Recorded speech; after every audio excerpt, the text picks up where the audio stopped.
Então, boa tarde, companheiras e companheiros, nosso palestrante. Eu pensava que a coisa estivesse pior, mas eu acho que tem luz no fim do túnel e não é um trem. Ela fala aqui do palestrante. Agradecer ao Jimmy, mais uma vez, pelo convite, toda a direção do Jimmy.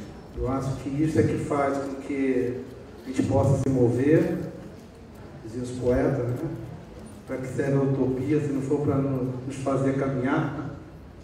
E eu acho que a gente tem que meter o dedo ainda mais na ferida. Acho que a questão aqui, nós que somos trabalhadores de educação, professores, professoras, muitos que estão temporariamente como secretários municipais de educação, nós temos que recordar um pouco. Diz que recordar é viver, né? Recordar é construir um processo de fundamentação da nossa luta. Então, eu sou do tempo, acho que tem gente aqui da minha época, da década de 80, que nós tínhamos uma visão fragmentada, a própria luta dos trabalhadores de educação, que nós tínhamos a percepção de que tínhamos que mudar, os salários eram miseráveis. Eu quero dizer, nós temos uma avaliação com a lei do piso, talvez seja uma das leis mais importantes desse país, que muita coisa tinha de pior antes da lei do piso, especialmente nos municípios do estado do Ceará, no município do Nordeste, desse país, a coisa era muito pior, salários de completa miserabilidade, sem planos de carreira, sem nenhum horizonte. E a lei do piso trouxe, se quiser fazer um debate econômico, até para a economia brasileira, para os municípios, um avanço muito grande. Hoje, no interior do estado, no interior desse país, o professor não está com aquilo que merece, mas o professor já é visto do ponto de vista salarial, mesmo com esse piso que ainda não nos satisfaz, mas ele gera dentro da economia do município um processo muito grande, né, de sustentação econômica. E eu acho que aí que está colocado o debate do piso nacional. O piso nacional só foi possível quando nós revertemos a onda neoliberal nesse país. O piso nacional ele só se completará dentro do sistema nacional de educação, uma visão sistêmica de todo o processo. O piso nacional não é apenas para valorizar o professor. O piso nacional é para garantir um projeto de desenvolvimento sustentável e, principalmente, sustentável economicamente, socialmente, com distribuição de renda e conhecimento, mas é para conseguir manter o nosso país neste projeto. Então, se hoje nós temos, de fato, ainda uma carência de professores de mais de 300 mil profissionais, principalmente na área de ciências, este é um processo, é uma herança ainda maldita, por essa percepção da sociedade brasileira em não valorizar o professor. Não é só os governos, não. A sociedade brasileira precisa perceber a importância da educação para qualquer projeto, inclusive do ponto de vista de cidadania, ambientalmente, a própria relação familiar. A educação tem que ser vista como vetor de qualquer processo de civilização de uma sociedade. E no Brasil nós não temos isso. A própria sociedade ainda não compreendeu a necessidade de valorizar um dos principais instrumentos, né, para qualquer processo, que é o professor. Então, a partir do momento que você entra num táxi, ou você está na rua e vê uma greve de professor, e aquilo não abala a opinião pública, é sinal de que essa sociedade não está maturada para entender aonde ela quer chegar. Mas isso nós temos feito, temos estudado com o Movimento Sindical sim. A nossa luta, a greve é um processo, né, deve ser resguardada, guardada, é a coisa mais valiosa da luta dos trabalhadores e não deve ser utilizada em qualquer momento, não.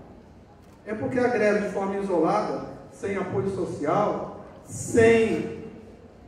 com antecedentes de mobilização, de negociação, é uma greve fadada a um fracasso financeiro, econômico, do professor, e também socialmente.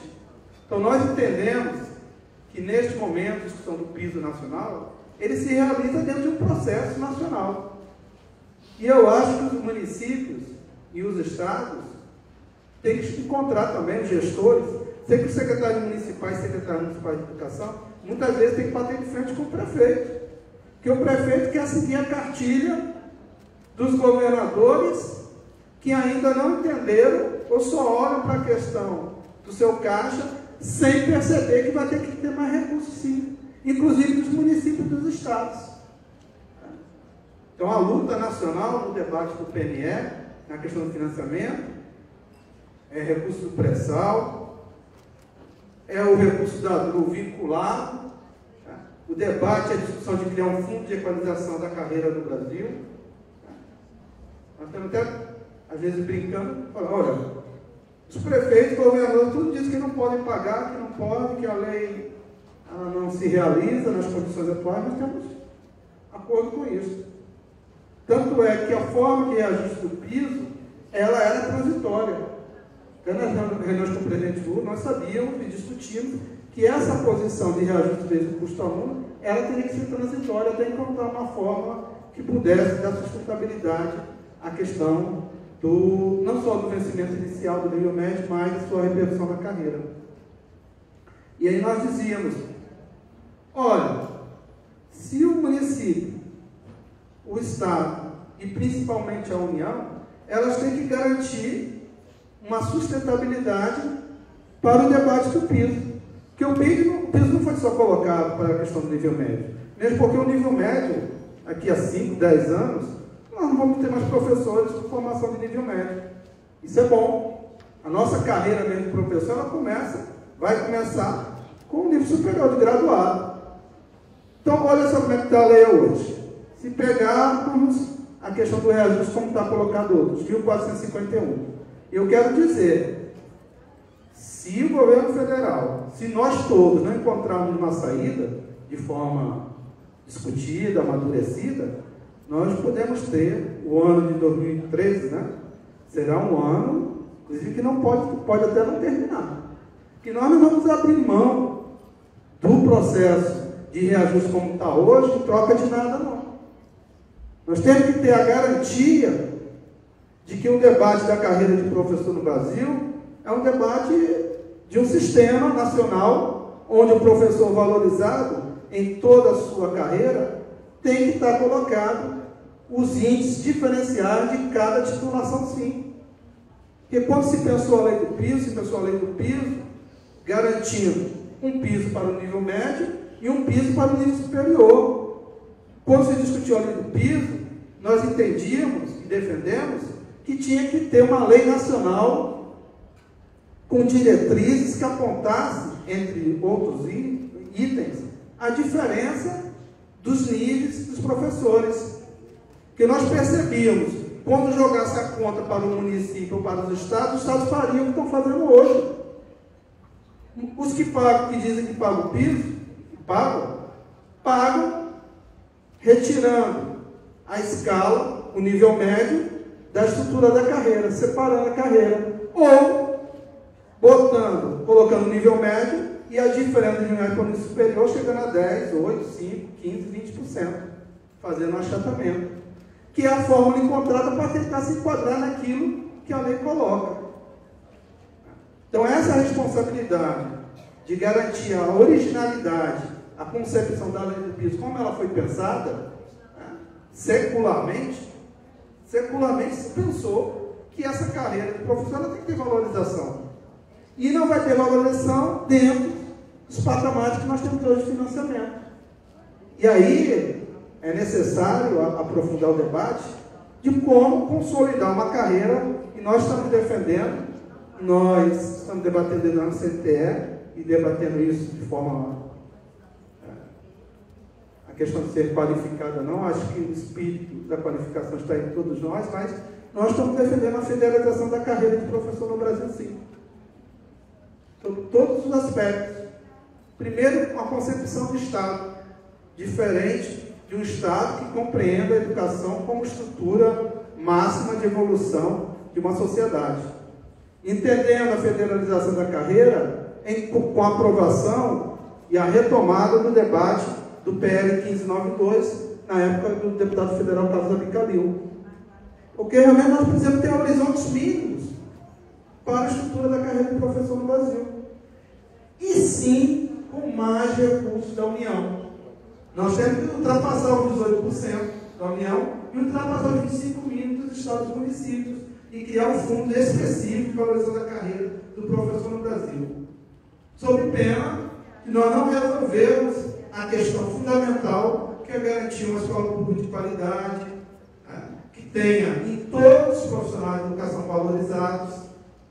Então, esse processo que se coloca hoje do PNE, pelo menos a gente percebe, eu acho que agora talvez a gente possa colocar mais claramente, se a gente não for ao coração do problema, que é o financiamento, nós podemos ter uma grande desilusão e chegar a um momento em que o governo federal lava suas mãos e os municípios do estado vão se esconder atrás de 1001 justificativas, inclusive porque dentro dos governos dos estados e dentro dos governos municipais e na própria União, nós não estamos entendendo que o Estado que nós queremos construir é um Estado que a educação é prioridade na sua essência.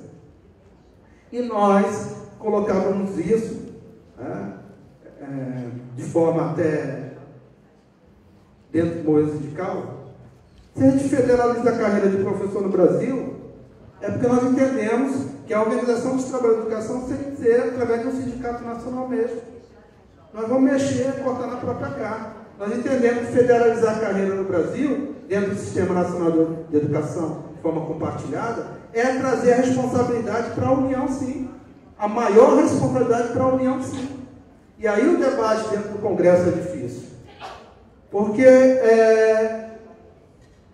a grande preocupação, só para fazer um parênteses, aqui no estado do Ceará, temos o quarto pior salário de rede pública estadual do Brasil.